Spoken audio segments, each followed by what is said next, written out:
I want to make it my business to ask. And I think that anybody who takes a look at your client list will know the answer to this. But I always want to ask, what are you doing to increase diversity in publishing, and what is Root Literary doing? Yeah, I think grappling with the uncomfortable, a lot of people don't want to look at their list and think about why do all of my authors look a certain way, or why are they all from a certain background, and don't want to maybe analyze how their list has come to look that way. You know what I mean? And I think, so when I say sitting with the uncomfortable, I think it's you can feel like you are very supportive of diversity, but if your list doesn't reflect that, if your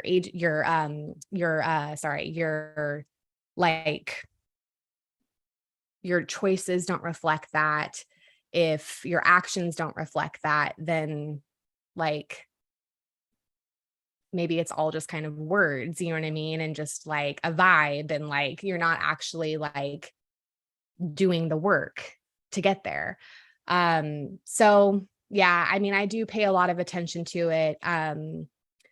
My list though, I love to say I do think my list is pretty diverse. I don't actually feel like I didn't do that on purpose, if that makes sense.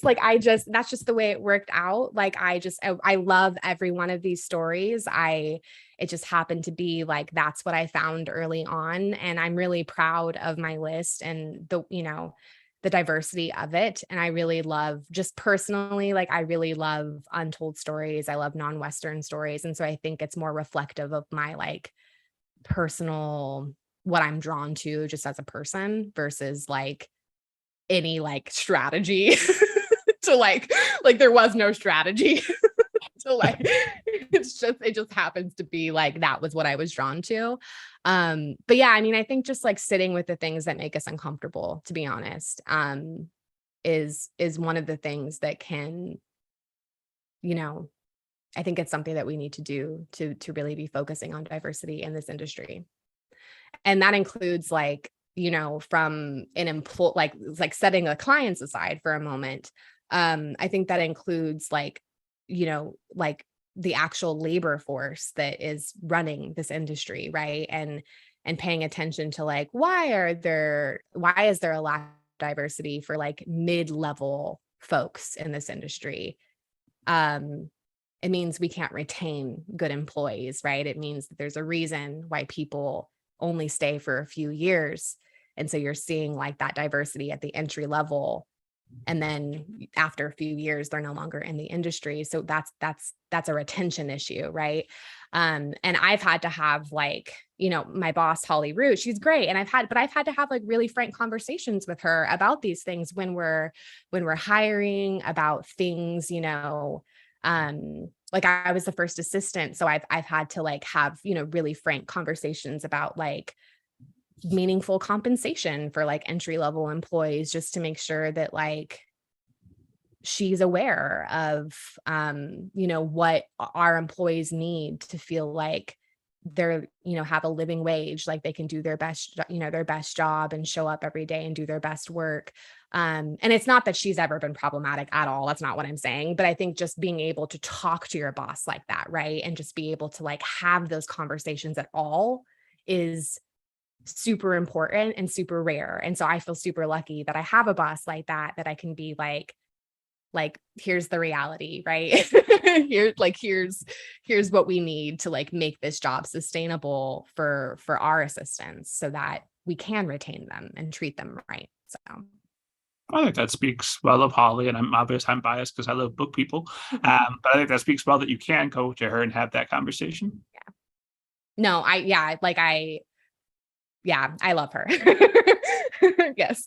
We've had very real conversations. And, I think she may have mentioned this, her episode for folks that give it a watch, but she's also super transparent. She's also opened up to me and said, this is how it was for me when I was coming up as an agent, and not in a oh, that's just how it is, puppy, not in that kind of way. Cause that's the problem, is a lot of people just diminish the struggles of entry level employees. Cause they're well, we all had to do it.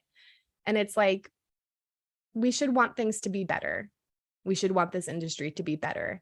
And just because it was a struggle for you and just because you got through it, that doesn't mean that that's the system that you should set up, and you should just be like, well, that's just, tough, so we have really real conversations about like the art of list building, how to make money, how to do this job and have it be sustainable. And not just for new agents, but for, our entry level employees too, who aren't agenting and who need to feel supported and like, like they're not,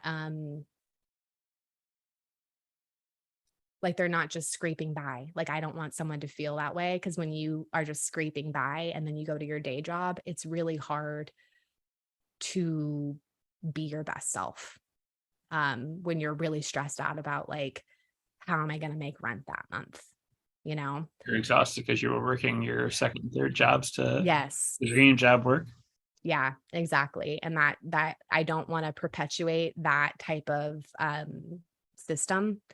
And I think if you are going to employ someone, you need to, you know what I mean? Like, make it worth their time and, help them get by. And you shouldn't have to have like 5 jobs.